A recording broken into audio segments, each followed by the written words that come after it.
Hello नमस्कार, welcome in brain drain. मैं हूं रोमेश उपाध्याय। आज जो डिस्कस करने वाले हैं ना, ये डिस्कस करने वाले हैं कि जो टॉपर्स बोर्ड में टॉप करते हैं ऐसा क्या लिखते हैं बोर्ड की कॉपी में। चाहे आप क्लास 12th में पढ़ रहे हो, चाहे आप क्लास 10th में पढ़ रहे हो, किसी भी क्लास में पढ़ रहे हो, आपको ये समझने की बहुत ज्यादा आवश्यकता है कि आप जो लिखते हैं बोर्ड की कॉपी में वो आपको किस प्रकार से लिखना पड़ेगा जिसकी मदद से आप टॉप कर पाएंगे। तो ये सारी बातें मैं आपको पहली स्टेप से लेकर आखिरी स्टेप तक बहुत सिंपल वे में समझाने की कोशिश करूंगा, मगर आप सभी को एक खुद से ये प्रॉमिस करना पड़ेगा कि जो सर ने बोला है उसको आपको रिलीजियसली फॉलो करना पड़ेगा डे बाय डे, और मेहनत करनी पड़ेगी। मेहनत का कोई भी सब्स्टिट्यूट नहीं है। तो आइए सबसे पहली स्टेप जो है, आपको जाना पड़ेगा गूगल पावर पर, राइट, क्रोम पर, और आपको सर्च करना पड़ेगा सीबीएसई यानी central board of secondary education. जैसे ही आप इसको सर्च करेंगे तो आपको नीचे दिखेगा स्टूडेंट कॉर्नर, इस पर आपको क्लिक कर देना है। जैसे आप क्लिक करेंगे तो आपके सामने ऐसी विंडो दिखेगी। तो इतने सारे आपको ऑप्शन है सीबीएसई स्टूडेंट कॉर्नर के लिए। आपको किसी भी ऑप्शन पर क्लिक नहीं करना है, आपको एग्जाम मटेरियल पर क्लिक करना है।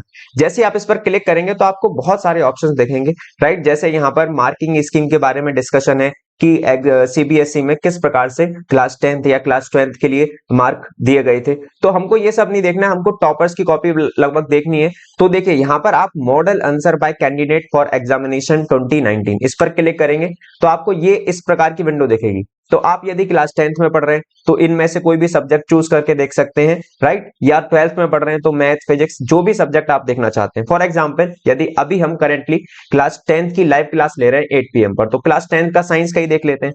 जैसे ही हम क्लास 10th का साइंस पर क्लिक करेंगे तो आपको ये कॉपी दिख जाएगी। आपको क्या कर देना है, इसको बस रोटेट कर देना है। देखिए जैसे ही आप इसको रोटेट करेंगे तो आपको यहां पर कॉपी दिखेगी। अब देखिए मैं आपको बहुत सिंपल वे में समझाने की कोशिश करता हूं। जैसे पहला क्वेश्चन इस बच्चे ने लिखा था ऐसा unit of potential difference is volt, है ना। क्वेश्चन पूछा गया होगा, ऐसा यूनिट पूछी गई होगी। अब यहाँ पर देखिए इन्होंने वोल्ट मीटर के बारे में बताया है। ये देखिए जैसे जैसे आप कॉपी में नीचे जाते जाएंगे वैसे वैसे आप ये पाएंगे एक तो कॉपी में कोई भी ना काटा पीटी नहीं है, बहुत सिंपल है और बहुत सरल भाषा में लिखा हुआ है। यहाँ पर देखिए गुड फ्यूल की कैरेक्टरिस्टिक्स, मैं बच्चों को हमेशा गाइड करता हूं कि जब भी आप आंसर लिखें पैराग्राफ की फॉर्म में मत लिखिए, कोशिश करिए पॉइंट की फॉर्म में। उसके दो फायदे होते हैं, एक तो ये लगता है टीचर को कि आपको बहुत सारी नॉलेज थी क्वेश्चन के रिगार्डिंग, दूसरा ये कि टीचर को पढ़ने में भी ज्यादा बोरिंग नहीं होती। जैसे जैसे आप नीचे जाएंगे अब देखिए इस बच्चे ने, है ना, आप यहाँ पर देखिए कि इस बच्चे ने डायग्राम्स भी बहुत ज्यादा यूज किए हैं कॉपी में। मैं हमेशा बोलता हूँ ये बात भी कि आपको डायग्राम्स भी बनाने हैं। डायग्राम से क्या होता है, आप खाली लिखे जा रहे हैं तो पूरी कॉपी का जो पैटर्न होता है देखने का वो एक ही प्रकार का। हर दूसरे तीसरे पेज पे यदि आपकी कॉपी पर डायग्राम्स होंगे ना तो उससे आपकी कॉपी बहुत अट्रैक्टिव दिखती है। टीचर को भी लगता है कि ये बच्चा पढ़ा लिखा है, अच्छे से मेहनत की है इसने और डायग्राम्स भी बनाए हैं। तो जैसे देखो यहाँ पर इन्होंने लाइट चैप्टर का डायग्राम बनाया है ना, एंगल आई बताया है, एंगल आर बताया है। जैसे जैसे आप नीचे जाते जाएंगे देखिए हर दूसरे तीसरे पेज पर आपको यहाँ पर केमिस्ट्री में रिएक्शंस बहुत इंपॉर्टेंट होती है, रिएक्शंस देखिए, है ना। अब देखो यहाँ पर बच्चों इन्होंने न्यूमेरिकल सॉल्व किया है, तो न्यूमेरिकल भी देखो हर चीज लिखी है, एफ क्या होता है, एच क्या होता है, वी क्या होता है, फिर मिरर फॉर्मूला। बहुत से बच्चे क्या कहते हैं सीधे ही क्वेश्चन सॉल्व करने लग जाते हैं। बहुत सिंपल, देखिए मिरर फॉर्मूला को मेंशन भी किया है, देन उसको सॉल्व किया है, राइट। अब देखिए यहाँ पर देखिए यहाँ पर दोबारा आपको डायग्राम दिखेगा। तो अप्रोक्सीमेटली हर तीसरे चौथे पेज पे आपको डायग्राम देखने को मिल रहे हैं, राइट। और एक और चीज देखिए पूरी कॉपी में आप ये पाएंगे कि ज्यादातर डिफरेंस के बेसिस पर या पॉइंट्स के फॉर्मेट में आंसर लिखा है इस बच्चे ने।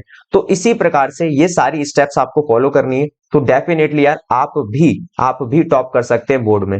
और मैं बार बार ये बात बोल रहा हूं, देखिए आप हर तीसरा चौथा पेज देखिए, वहां पर आपको डायग्राम्स देखने को मिलेंगे। और दो चीजों का ध्यान रखना है, डायग्राम्स बनाने हैं, पॉइंट्स फॉर्मेट में लिखना है। वन मोर थिंग कि आपको जो बच्चे होते हैं ना काटा पीटी कर देते हैं, कहीं भी पेन से काट दिया फिर हर दूसरे पेज पे काटा पीटी हो रही है, इससे क्या होता है कि आपकी जो कॉपी की अट्रैक्टिव होती है ना कॉपी, वो थोड़ी कम हो जाती है। तो ये सब आपको नहीं करना है यदि आपको बोर्ड में टॉप करना है। और पढ़ना तो पड़ेगा अच्छे से, राइट, उसका तो कोई सब्स्टिट्यूट है नहीं। तो इस प्रकार से आप चाहे क्लास 10th में पढ़ रहे हो, क्लास 12th में पढ़ रहे हो, ये सारी कॉपीज देख सकते हैं अच्छे से ईच एंड एवरी सब्जेक्ट की। इसको देखने के बाद आपको सबसे पहला क्या ज्ञान मिलेगा कि लिखते कैसे हैं बोर्ड में, है ना। ऐसी क्या स्किल्स होती हैं, ऐसी क्या वेज होती हैं जिसकी मदद से हमको ज्यादा से ज्यादा मार्क्स आ सकते हैं।